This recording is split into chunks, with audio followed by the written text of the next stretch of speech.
but most of the time I don't have leftover energy and I have nothing left to give.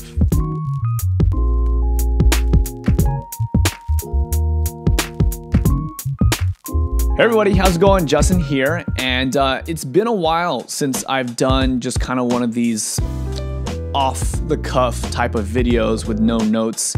I wanted to share with you guys something that I'm thinking about, and it's kind of been a reoccurring theme in my life over the last couple of days. At the time of shooting this video, it's right around New Year's. It's just like a week or two into the new year. And of course, as is the case for most of us, Emily and I have been thinking about what we want to do better in 2019 compared to 2018. And one of the major things that we're trying to do more consistently and regularly is family worship, which you think would kind of be an assumption that we're doing that, but the reality is we're coming up on 4 years of marriage, and we have not been doing that very consistently at all, really. And in a lot of Christian weddings, you meet these like elderly people, and usually the advice that I've heard at these weddings is make sure to prioritize family worship. Well, we failed for the first couple of years, but we're trying to do that better. And so, like right here, every morning after going to the gym, we make breakfast together. We spend some time in devotions and worship together, and just it's been something that's been really fun. And there's this theme that's been coming up over and over and over, and it's this idea of discipline. Discipline's not a very popular word or idea today. Today, ideas like do what you love, do what you care about, do what you're passionate about, and I'll talk about them in just a second. But like the idea of being disciplined is not something that's popular. And I know for like me, from vast majorities of my life, discipline was something that I ran away from. You know, I always wanted to not have to be disciplined, but just find some way to do the thing that I love.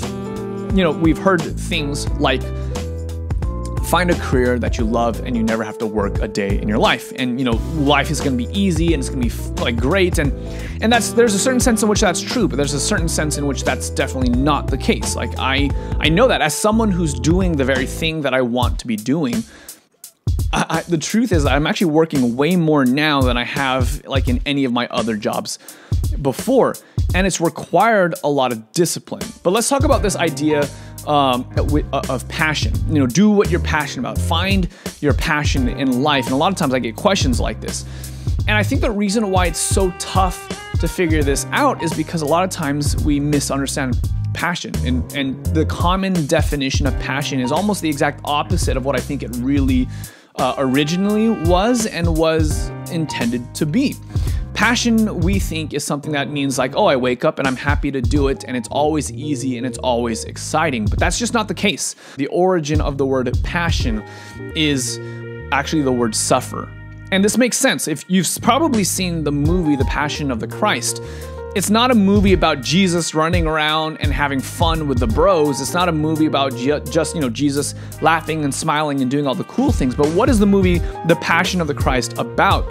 The movie is centered on the suffering of Jesus, because the thing that you're passionate about is the thing that you're willing to suffer for.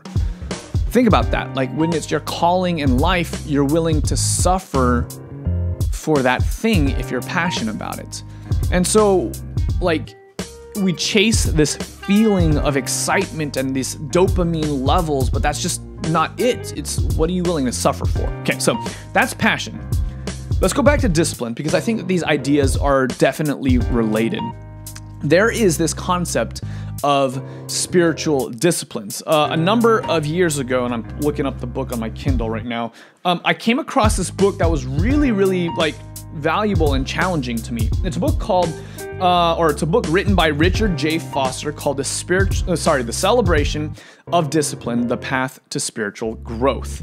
The idea with this book is that there are certain things, habits that we can do that help us to grow. Because I think in the new year, those of you, I mean, if you're watching this far into the video, I know this for a fact, you want to grow spiritually, right? But we don't always know how.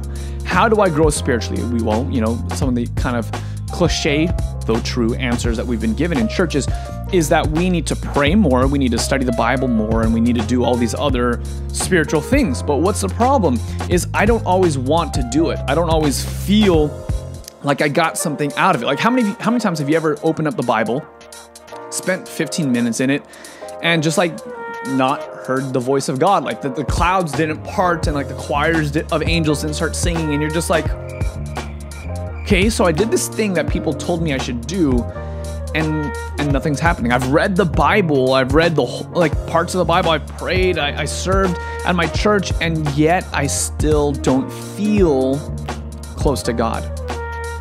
This is where this idea of your feelings versus principle, this feelings versus passion, this feelings versus, according to this book, spiritual disciplines comes into play. I'm a big proponent that your feelings, while they are important and they matter in a certain respect, they should not dictate how you live your life. You should live your life not on your feelings, but on principle. We don't live by feelings, but we live by faith as Christians. And so the idea of spiritual disciplines is, listen, it's not about the result. It's not about what you get out of it. It's not about the feelings that come afterwards, but it's about the habit that you're creating. It's not about my feelings. It's not about convenience. In fact, if anything, it's about seeking that which is inconvenient and uncomfortable, right? Why? Because this stuff matters, because God matters, because, what else matters more than this? And I find myself too oftentimes giving God leftovers. I'll spend time in the Bible after my day is done, after I've answered a million emails, after I've worked hard, after I've spent time with my family or friends. If I still have leftover energy, I give it to God. But most of the time, I don't have leftover energy and I have nothing left to give.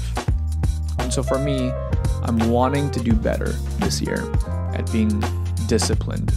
Hope this video brought you some value. There's a book linked in the description below that I can talk more about this subject in case you want to dive deeper. If you have any other questions or ideas for videos, let me know in the comment section below, and I'll see you guys in the next one. God bless.